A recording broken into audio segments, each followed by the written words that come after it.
Salam Indonesia, jumpa kembali bersama saya Mohd Gunawan Nabila di EGTV. Kali ini kita akan membahas masalah anggota-anggota DPRD terutama di daerah-daerah Indonesia Timur. Yang kebetulan di studio kami di EGTV telah hadir Bapak Richard Rahakbau. Selamat malam Pak. Selamat malam. Jadi kita akan membahas mengenai pergantian antar waktu yang memiliki kejanggalan yang luar biasa. Bagaimana seorang pimpinan wakil DPRD yang memiliki prestasi begitu tinggi, yang selama 4 periode bahkan tidak memiliki rumah, namun dibuat semena-mena oleh Partai Golkar. Namun kita akan membahas secara jujur dan eksklusif bersama Bapak Richard Rahakbau. Awal PAW Bang Richard, saya panggil abangnya ya, diganti oleh Bapak Rasyad Effendi Latukonsina yang saat ini kabarnya dia berusia 73 tahun. Ya. Jadi agak keanehan dan kejanggalan seorang yang tua diberi mandat menjadi wakil pimpinan DPRD di Ambon, Provinsi Maluku. Kenapa bisa terjadi begitu, Bang? Ya, jadi saya harus jelaskan dulu, Bung. Yang pertama kan untuk proses rekrutmen calon pimpinan DPRD dari Partai Golkar itu, landasan yuridis itu ada pada Rapimnas 10 Partai Golkar tahun 2013. Itu pada pasal 5 ayat 1 sampai 8. Mekanisme untuk rekrutmen Partai Golkar itu sudah pimpinan DPRD sudah jelas. Dan atas dasar Rapimnas Partai Golkar 10 tahun 2013 itu kemudian DPD Partai Golkar Provinsi Maluku telah membentuk tim seleksi yang diketuai oleh Farid Hamid. Dan tim itu telah bekerja, hasil daripada tim itu menghasilkan 4 orang. Karena memang di dalam aturan itu organisasi harus diusulkan itu 4 orang yang memenuhi persyaratan untuk itu. Kita 4 orang, yaitu saya, Richard Rahakbau, kemudian Pak Rasyad Effendi Latukonsina, Pak Freddy Rahakbau, dan Pak Anus Yeremias. Prosesnya kita jalan. Dan pada saat seleksi sudah terkumpul mereka 4 orang itu yang telah memenuhi persyaratan dari 6 orang. Para anggota DPRD Provinsi Maluku dari Partai Golkar yang terpilih oleh rakyat itu tahun 2019. Dari 4 orang itu kemudian dilakukan pleno DPD Partai Golkar dengan menghadirkan DPP Partai Golkar, dalam hal ini Pak Taufik Hidayat pada saat itu hadir. Dan kemudian pada tanggal 30 itu ya, kita proses plenonya 30 Agustus tahun 2019, kita pleno. Dan kemudian panitia tim seleksi telah menyerahkan ke DPP Partai Golkar melalui tim seleksi DPP Partai Golkar. Hasil rumusan tim DPP Partai Golkar itu pada tanggal 9 September tahun 2019. Itu ya, surat keputusan partai, mereka telah memutuskan ada beberapa daerah untuk memutuskan tentang rekomendasi daerah dari DPP Partai Golkar untuk calon pimpinan DPRD, termasuk di dalamnya adalah Maluku saya. Kemudian suratnya itu diserahkan pada tanggal 17 September tahun 2019. Artinya bahwa rekomendasi DPP Partai Golkar tahun 2019 telah memutuskan bahwa Richard Rahakbau ditunjuk sebagai calon pimpinan DPRD Provinsi Maluku. Setelah kita proses sampai di DPD telah membuat surat kan harusnya ke DPD dulu. Atas dasar itu DPD kemudian membuat surat pengantar ke DPRD Provinsi Maluku dan dilampirkan dengan rekomendasi tersebut, surat keputusan DPP Partai Golkar. Nah, setelah sampai DPRD kita sementara berproses dan kemudian sudah diplenokan, diparipurnakan di DPRD Provinsi Maluku dan kemudian diserahkan kepada gubernur untuk diteruskan ke Kementerian Dalam Negeri. Tiba-tiba 1 bulan kemudian ada surat lagi. Di Oktober juga, Bang? Di Oktober, kan September, 1 bulan kemudian tanggal 20 Oktober. 20 sampai 21 ya? Ya, 20 Oktober tahun 2019 itu kemudian ada surat dari DPP Partai Golkar yang kemudian membatalkan saya sebagai calon pimpinan DPRD Provinsi Maluku dan digantikan dengan Rasyad Effendi Latukonsina. Tapi tanpa menyebutkan alasan pergantian saya. Kan seharusnya kan kalau saya dicopot, berarti ada alasan, mungkin saya melakukan tindak pidana atau perbuatan yang kemudian merugikan Partai Golkar di Maluku. Kemudian saya diganti, saya bisa terus untuk itu. Tapi tidak ada menyebutkan alasan pergantian, hanya membatalkan dan menggantikan dengan saudara Rasyad Effendi Latukonsina. Tetapi karena proses ini kita sudah diusul ke Kementerian Dalam Negeri, tinggal menunggu SK dari Kementerian Negeri, akhirnya surat itu tidak jalan, Pak. Karena SK Menteri Dalam Negeri datang, kita dilantik. Nah, dilantik, tiba-tiba sudah dilantik, proses sementara jalan, Pak. Rapat pimpinan DPRD mereka panggil saya, ini bagaimana dengan masalah ini? Saya bilang kan begini, di dalam undang-undang itu kan diatur tentang partai politik. Undang-undang yang secara khusus mengatur tentang partai politik ini kan di dalam Undang-Undang Nomor 2 tahun 2011 tentang partai politik. Khususnya pada pasal 32 dan 33 yang mengatur tentang misalnya di dalam penjelasan Undang-Undang 32 tahun 2011 itu menjelaskan bahwa yang dimasukkan dengan perselisihan partai politik itu berkaitan dengan kepengurusan berkaitan dengan hak anggota yang dilanggar, berkaitan dengan pemecatan, berkaitan dengan kebijakan yang ambil wewenang, kemudian berkaitan dengan keputusan partai politik. Itu bisa dapat diajukan ke Mahkamah Partai. Mekanismenya ada pasal 32. Nah, tengah waktu untuk mengajukan itu 60 hari, Pak. Setelah didaftarkan ke kepanitiaan harus diputuskan oleh Mahkamah Partai. Tapi sampai sekarang ini, karena kemarin itu ada persoalan kita. Tapi bukannya ada keanehan di surat itu bahwa Mahkamah Partai sendirian menandatangani itu? Iya, itu saya jelaskan dulu dia awalnya nih. Lalu kemudian prosesnya tiba-tiba ditanya kepada pimpinan, saya ada proses ke Mahkamah Partai. Itu juga pengacara saya buat suratnya ke Kementerian Negeri, juga tembusan ke pimpinan DPRD, ke DPRD Provinsi Maluku yang menjelaskan bahwa karena sementara saya mengisi gugat di Mahkamah Partai, oleh karena itu minta untuk kemudian menunggu sampai ada keputusan yang punya ketua umum tetap. Ya, betul. Tapi dalam perjalanan tiba-tiba saja tanggal 20 Januari, Pak. Keluar tahun 2020 itu diterbitkanlah surat pendapat hukum dari Mahkamah Partai yang ditandatangani oleh Asis Hadi, ya, kalau nggak salah ya Profesor Ketua Mahkamah Partai. Keputusan organisasi itu bisa dapat ditindaklanjuti sebelum ada pembatalan terhadap keputusan tersebut. Artinya menurut pandangan saya, kalau saya membaca dengan pengertiannya, persepsi instate causa, persepsi instate causa itu asas hukumnya. Ya? Asas hukumnya enggak, entar dulu saya jelaskan dulu. Siap. Jadi keputusan yang dikeluarkan oleh suatu organisasi, apabila belum ada keputusan lain membatalkan, walaupun proses hukumnya jalan. Tetapi tetap harus ditindaklanjuti sampai ada punya prosesnya, ada punya kekuatan hukumnya tetap. Proses peradilan, misalnya saya membuat ke Mahkamah Partai, silakan prosesnya jalan dulu. Tapi keputusan daripada yang membatalkan SK saya ini, kemudian belum dibatalkan, maka itu dianggap berlaku. Kemudian surat itu dikirim ke DPRD Provinsi Maluku. Padahal Pak Asis Kadis tidak mengetahui bahwa beliau ini buat surat itu tanggal 20 Januari tahun 2020. SK Menteri Hukum dan HAM untuk Mahkamah Partai pimpinan anggota partai itu tanggal 3 September, 3 Maret tahun 2020. 3 Maret tahun 2020. Itu berarti bahwa keputusan pendapat hukum yang dikeluarkan oleh Ketua Mahkamah Partai itu dia tidak punya legalitas hukum, Pak. Karena belum 60 hari. Iya, bukan belum 60 hari. Karena kan dia belum ditetapkan SK Menteri Dalam Negeri untuk dia sebagai Ketua Mahkamah Partai dan anggota Mahkamah Partai. Satu. Yang kedua, kalau kemudian pendapat itu dikeluarkan, tidak bisa seperti ini prosesnya. Karena di dalam Undang-Undang Nomor 2 Tahun 2009 itu menjelaskan secara terperinci. Prosesnya di Mahkamah Partai. Yang waktu 60 hari maka partai harus putuskan.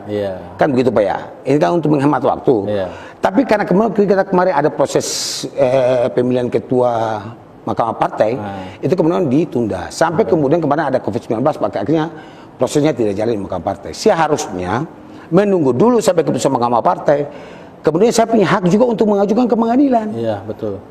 Kalau misalnya saya kalah, saya ajukanlah ke Mahkamah Agung.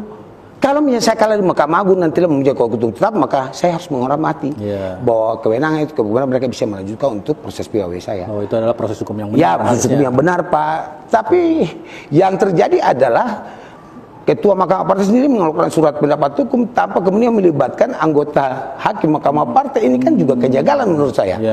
Kan gitu. Ada apa? Kan ini ada apa? Seharusnya Mahkamah Partai itu prosesnya keputusan Mahkamah Partai dikeluarkan, pendapat itu kan pribadi, Pak. Dan dia juga belum punya legalitas hukum karena belum disahkan oleh SK Menteri dalam Kementerian Kehakiman. Hukum dan HAM itu kan baru diterbitkan tanggal 3 Maret tahun 2020. Dia buat itu tanggal 20 Januari suratnya. Ketika surat itu sampai DPRD, saya menjelaskan kepada pimpinan DPRD, Pak, kita rapat. Lalu diputuskan didorong ke komisi apa. Di komisi A, lalu saya dipanggil, Pak, pada saat itu. Lalu mereka bicara dengan saya. Jadi dari anggota komisi A menjelaskan bahwa mereka juga tidak butuh satu pendapat ahli, harus ada 2-3 pendapat ahli. Itu pun diamini oleh ketua komisi A bahwa harus 2-3 ahli. Bila perlu kita panggil ahli dari Makassar. Ternyata dalam perjalanan mereka hanya menggunakan satu orang ahli, Profesor Dr. Simon Nirohua. Pendapat yang disampaikan itu sama seperti kemudian pendapat hukum yang disampaikan Mahkamah Partai itu. Menurut saya, asal itu dia berlaku terhadap dalam peradilan tata usaha negara. Dia tidak bisa berlaku kemudian di partai politik. Karena apa? Partai politik ini diatur dalam undang-undang tersebut, Undang-Undang Nomor 2 Tahun 2011. Yang menjelaskan tentang mekanisme tempuh oleh kemudian seorang yang merasa dirugikan terhadap keputusan partai, maka dia akan mengajukan ke Mahkamah Partai. Setelah ke Mahkamah Partai yang dimaksud oleh Undang-Undang Nomor 2 Tahun 2011, yang mempunyai kekuatan hukum tetap dan ingkrah itu hanya berkaitan dengan kepengurusan. Di luar daripada kepengurusan, maka kita punya hak untuk ajukan untuk pengadilan. Ke pengadilan sampai ke Mahkamah Agung. Misalnya seperti kerugian yang dialami oleh anggota APK sebuah keputusan partai tadi saya sudah jelaskan, sewenang-wenang partai, sewenang-wenang pada dalam pemecatan terhadap anggota, kemudian anggota merasa dirugikan sebagai akibat daripada keputusan partai dan beberapa hal yang tadi saya sudah jelaskan. Itu kita bisa mengajukan ke pengadilan, kemudian baru kita ke Mahkamah Agung. Tapi dalam prosesnya karena Komisi A sudah seperti itu, saya pikir begini Pak, saya juga harus bijak. Ya betul. Dan karena itu saya legowo aja. Pada rapat badan musyawarah itu saya bilang, sudah kita proses saja.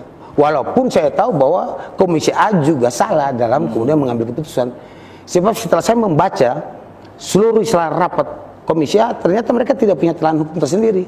Mereka ambil mentah-mentah Profesor Dr. Simon Elisan Melkiades Mirahua, Pak Monirawa SH ini, MHUM itu punya telan hukum langsung kemudian disampaikan ke pimpinan DPR untuk ditindaklanjuti rapat Partimuna untuk menetapkan Rasad Effendi atau konstitusinya sebagai calon pimpinan DPRD Provinsi Maluku mengganti Rizal Akbar, kemudian diusulkan kepada gubernur dan ditindaklanjuti ke Kementerian Dalam Negeri. Dan sekarang dalam minggu ini Pak, itu memang mereka akan dilantik. Sudah ada Pak, sudah di DPRD dan sehari dua itu sudah dilakukan pelantikan. Bagi saya adalah untuk apa sih kita berdebat lah kemudian merugikan partai? Kalau kita juga bentrok, kemudian dia berdampak terhadap kerugian partai di Maluku, apalagi partai ini yang mau menghadapi pemilu kada di tahun 2020, maka itu saya legowo untuk menerima itu. Kalau melihat dari kronologis Pak Richard yang tadi sudah digambarkan dari bulan September, Oktober, Januari, ada keanehan dan kejanggalan. Bahkan ada surat dari Mahkamah Partai pun terkesan copy paste dari tenaga ahli ini. Betul Pak. Nah, pasti ada istilahnya ada otak atau kreator yang tidak menyukai Pak Richard. Iya, Pak. Bisa nggak itu? Saya bisa jelaskan Pak, kejanggalan itu yang pertama adalah pergantian saya Pak. Jadi surat keputusan DPP yang ditangani oleh Pak Ketua Umum dan Sekjen untuk menggantikan saya itu kejanggalannya ada Pak. Mereka menjelaskan tentang pergantian saya, membatalkan saya sebagai calon pimpinan DPR, tapi tidak menyebutkan alasan mengapa sampai saya digantikan. Ini kan janggal nih Pak. Iya betul. Saya nggak pernah bikin salah. Saya punya prestasi kok. Saya punya dedikasi. Saya punya loyalitas. Saya punya integritas. Saya tidak tercela. Artinya bahwa Golkar dalam kemudian menunjuk seorang kader yang menduduki jabat-jabat strategis, baik itu di pemerintah daerah maupun di DPRD, itu mereka berpatokan pada PDDOTL, prestasi, dedikasi, loyalitas, integritas dan integritas. Saya memenuhi seluruh persyaratan itu. Tapi kemudian saya digantikan tanpa menyebutkan alasan pergantian saya pikir ini kan perlu dipertanyakan satu Pak. Betul. Yang kedua adalah berkaitan dengan masalah surat dari Mahkamah Partai, pendapat hukum yang bisa dibuat oleh seorang Aziz Kadir yang hanya sebagai ketua Mahkamah Partai yang belum disahkan dia sebagai pimpinan ketua Mahkamah Partai Golkar di Kementerian Hukum dan HAM.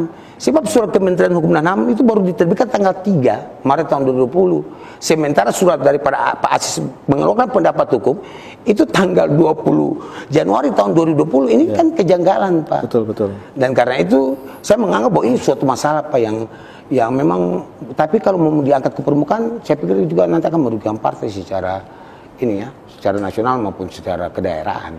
Pak Richard akan maju sebagai calon wali kota Kota Ambon. Sudah pasti. Dan mungkin kita akan membahas sedikit nih apa yang akan programkan Pak Richard pada masyarakat dan Kota Ambon agar bisa warga Kota Ambon lebih cerdas dan lebih ini di dalam dunia pendidikan dan kesehatan. Saya jelaskan secara umum dulu. Oke, siap. Yang pertama adalah ketika saya dipercaya oleh rakyat, misalnya menjadi wali kota Ambon di tahun 2022 atau 2023 yang nantinya akan diselenggarakan oleh KPU. Kalau terjadi penetapannya tanggal 22, 23 kita belum tahu. Tapi yang jelasnya tahun 2022 maupun 2023 itu sudah pasti ada pesta demokrasi berkaitan dengan pilkada Kota Ambon. Nah, ketika rakyat mempercayai sebagai wali kota Ambon, pertama yang saya harus lakukan adalah saya akan hibahkan dana sebesar 100 sampai 200 miliar dari pemerintah Kota Ambon untuk membangun rumah ibadah, Pak. Ini penting, Pak. Artinya kita membuat suatu hal duniawi, maka kita harus fokus ke rumah ibadah. Membangun seluruh rumah ibadah, baik itu rumah ibadah Kristen, Islam, Buddha, Hindu. Kenapa sampai saya membuat itu? Karena kita kemudian akan mencanangkan program untuk menjadikan Ambon ini sebagai laboratorium antara umat beragama, Pak. Sehingga kemudian kan kita dulu konflik, Pak. Ya, Kenapa kita konflik? Ya, konflik kan bisa selesai cepat. Nah, kita bisa berharap ini juga membangkitkan pariwisata agar negara lain bisa datang berkunjung ke Ambon melakukan studi banding dan bisa melihat betapa megahnya rumah ibadah kita. Gitu, bahwa kita pasca konflik tapi kita tidak jatuh, tapi kita kemudian memperbaiki persoalan agama ini dengan kemudian membangun rumah-rumah ibadah yang ada di Kota Ambon untuk menjadikan Ambon ini sebagai sebaik objek wisata dan juga sebagai kota religi, kota religi seperti itu. Saya kemudian akan melakukan seleksi terhadap mereka yang akan menduduki jabatan ASN, yang akan menduduki jabatan eselon 2, eselon 3 itu di lapangan mereka, Pak. Jadi seleksi itu terbuka. Seleksi itu terbuka untuk kemudian masyarakat Ambon bisa menilai bahwa yang dilakukan oleh pemerintah Kota Ambon ini transparan, akuntabel terhadap masyarakat orang, sehingga kemudian mereka yang menduduki jabatan penting strategis di dalam jabatan struktural eselon 2 maupun eselon 3 mereka yang punya kompetensi. Mereka punya kapasitas untuk berjabatan itu, sehingga kita mengharapkan ke depan itu mereka bisa kemudian dengan ilmu yang mereka peroleh itu atau mereka dapati selama mereka berproses di bangku kuliah maupun sebagai ASN itu mereka bisa terapkan. Saya juga ingin membangun, Pak. Saya tahu bahwa di pemerintah Kota Ambon itu kelemahan kita dalam kemudian menjaring aspirasi masyarakat, Pak. Pemerintah Kota Ambon dari periode ke periode, Pak, itu jarang sekali aspirasi daripada tingkat RT itu masuk dalam dokumen APBD. Oleh karena itu kalau saya dipercayakan jadi wali kota, maka langkah saya adalah saya kemudian hasil jaring aspirasi atau namanya musrembang itu dari tingkat RT itu saya panggil Bapeda untuk kemudian buka itu program kegiatan yang disukai oleh RT-RT. Kita akan kemudian rapat dengan RT bahwa kita akan menentukan mana membutuhkan kebutuhan dan skala prioritas di tahun pertama, tahun kedua, tahun ketiga, tahun keempat, tahun kelima, sehingga apa menjadi harapan dan keinginan pada masyarakat Kota Ambon bisa terakomodir dalam penentuan kebijakan antara pemerintah daerah dan DPRD Kota Ambon berkaitan dengan kebijakan-kebijakan yang dituangkan di dalam dokumen anggaran pendapatan belanja daerah setiap tahun anggaran. Selain itu, Pak, saya juga lihat persoalan listrik, Pak. Listrik dan persoalan PDAM itu jadi masalah utama, Pak. Dapat dibayangkan itu, Pak, ada salah satu lorong lorong Sekot di Kudamati, Pak. Itu masih 20 kakak belum menggunakan listrik. Padahal di Kota Ambon. Padahal itu di Kota Ambon, Pak. Oleh karena itu, saya berpikir begini, Pak. Kalau saya jadi wali kota, maka saya akan mendata seluruh kakak yang belum menggunakan listrik. Saya akan berkoordinasi dengan Kementerian SDM untuk menyiapkan listrik tenaga surya, Pak. Sehingga mereka gunakan. Kita bisa saja misalnya, kita masukkan listrik. Misalnya ya, kita kasih masuk listrik, tapi mereka bisa biaya mereka tiap bulan enggak. Nah, saya mau lihat apakah memang kebijakan dari Presiden untuk 450 kWK untuk masyarakat itu yang gratis, lalu kemudian 900 kWK itu dibayarkan setengah. Kalau memang itu gratis ya kita pasang listrik aja. Tinggal kalau 50 kWK itu kan mereka juga menggunakan itu berapa banyak sih. Itu kemudian tiap bulan kan mereka tidak bayar lagi. Kalau itu bisa berlaku secara nasional dan dia berlaku terus gitu. Nah, itu. Sementara kalau di dunia pendidikan, Pak, menurut saya begini. Yang pertama saya harus lihat di Ambon bukan di Maluku ini kan kita punya kualitas guru masih menurun, Pak. Di tahun 2013, 2014, 2015 itu kita masih berada uji layak mutu pendidikan guru itu kita masih berada pada 34 dari 34 provinsi. Itu masih rendah sekali. Tahun 2018 itu kita naik tapi hanya 2 tingkat, Pak, dari urutan ke 34 ke 32. Uji kompetensi guru secara nasional itu berarti bahwa kualitas guru itu menurun, Pak. Karena memang kalau dulu itu guru ketika orang masuk ke guru itu pengabdian. Karena itu memang dia belajar sungguh-sungguh untuk kemudian dia punya kualitas yang ada, dia bisa mengajar murid-murid. Tapi sekarang ini kan orang masuk guru itu hanya untuk menambah penghasilan, itu perbedaannya di situ, Pak. Oleh karena itu memang pendidikan di Ambon ini saya kira kita juga harus bagaimana berpikir yang pertama itu adalah kita pertukaran guru, Pak. Tapi jangan pertukaran guru di Indonesia ya, pertukaran guru antar negara. Mungkin kita kerjasama dengan Malaysia, kita kerjasama dengan Australia, atau negara-negara yang kemudian bisa kerjasama dengan Indonesia, lalu kemudian kita bisa menggunakan kesempatan itu untuk pertukaran guru, sehingga mereka bisa terbuka di sana. Sehingga dengan pada pertukaran guru itu mereka bisa dapat pengalaman yang berarti, dan kemudian mereka pulang itu bisa diterapkan di Kota Ambon kepada murid-muridnya. Itu yang pertama. Yang kedua, kita juga harus buat reward, Pak. Artinya ada pengawasan yang ketat melekat kepada guru-guru yang mengajar di sekolah-sekolah. Ini kan SD SMP dikelola oleh pemerintah kabupaten kota nih. Nah, mereka dikawasi ketat Artinya mereka yang punya kualitas baik dalam mengajar itu diberikan reward Pak di akhir tahun. Misalnya kalau dia punya tingkat kualitasnya bagus, berarti kita kasih sekolah S2, S3. Sehingga ada rangsangan kepada guru-guru untuk kemudian mereka memperbaiki mereka punya kinerja sebagai guru. Minimal mereka bisa belajar untuk kemudian menunjukkan kualitas mereka, persaingan yang sehat, kemudian menghasilkan sesuatu yang baik untuk perkembangan pendidikan di Kota Ambon. Itu yang saya pikirkan Pak. Selain itu juga harus juga dibuat pelatihan-pelatihan Pak. Pelatihan-pelatihan guru sehingga guru-guru itu punya kompetensi itu bisa naik. Macam kita lihat juga masalah sertifikasi. Itu banyak diantara juga yang nggak lulus. Ujian sertifikasi kan sangat penting sekali Pak. Iya betul. Dan oleh karena itu saya kira penting untuk kemudian dilakukan pelatihan-pelatihan sehingga apa yang mereka butuhkan, apa yang keinginan daripada pemerintah Kota Ambon untuk memajukan pendidikan di Kota Ambon bisa tercapai. Ada nggak sih keinginan dari Bang Richard untuk para siswa-siswi Kota Ambon di era belajar online ini? Apa terobosannya? Ya terobosannya saya kira kan gini kan pemerintah Kota Ambon kalau saya baca di internet itu pemerintah Kota Ambon maka mau menyiapkan internet. Iya katanya internet gratis ke desa-desa. Tapi itu kan baru pencanangan tuh, ya, baru rencana belum melaksanakan. Kalau saya ingin juga Pak sebenarnya saya akan bangun rumah aspirasi Pak. Dan kemudian saya akan buat wifi di desa-desa. Akan ada 50 desa ya, desa kelurahan di Kota Ambon itu saya akan perbaiki Pak. Saya pulang ini saya coba nanti kita lihat. Kita akan kemudian memasukkan internet karena memang sistem belajar mengajar sistem daring ini kan bersistem bawa internet. Di Maluku saya 34% saya bisa menggunakan internet, lain dari 68% itu belum 66% itu nggak mengerti internet. Oleh karena itu kita buat, kalau saya jadi wali kota misalnya, yang pertama saya harus siapkan sarana-prasarana pendukung dulu Pak. Minimal harus ada komputer-komputer di sekolah-sekolah Pak, itu harus lengkap. Di semua sekolah negeri itu harus lengkap.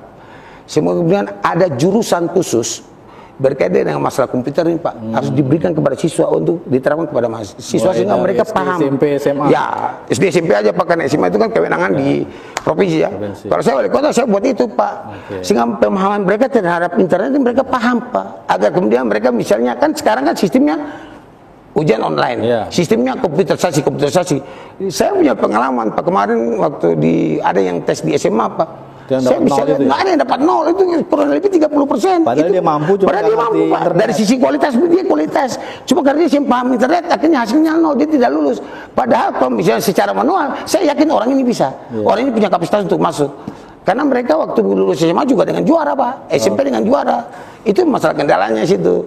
Dan karena itu sebelum saya jadi wali kota, saya akan kemudian bicara dengan teman-teman tim untuk kemudian kita pasang jaringan internet di desa kelurahan yang kemudian bisa dapat diakses oleh anak-anak didik ya, khususnya mereka yang masih SD, mereka SMP, sehingga mereka punya pengetahuan tentang internet dan juga bisa menggunakan komputer dengan baik. Oke, terima kasih Bang Richard. Semoga keinginan Bang Richard membangun Kota Ambon itu akan terrealisir dengan menjadi wali kota yang amanah dan terpercaya. Amin Pak, amin Pak. Oke, pemirsa IGTV, demikian kita bincang-bincang kita dengan Bapak Richard Rahakbau, calon wali kota Ambon untuk periode 2022 atau 23 Pak? Sampai 2024 ya? 2022 Pak. 2022 sampai 2027. Ya. Semoga amanah dan bisa terpilih. Meski gelombang tinggi, tetap semangat untuk Bang Richard Rahakbau. Saya Muhammad Gunabillah undur diri. Salam Indonesia.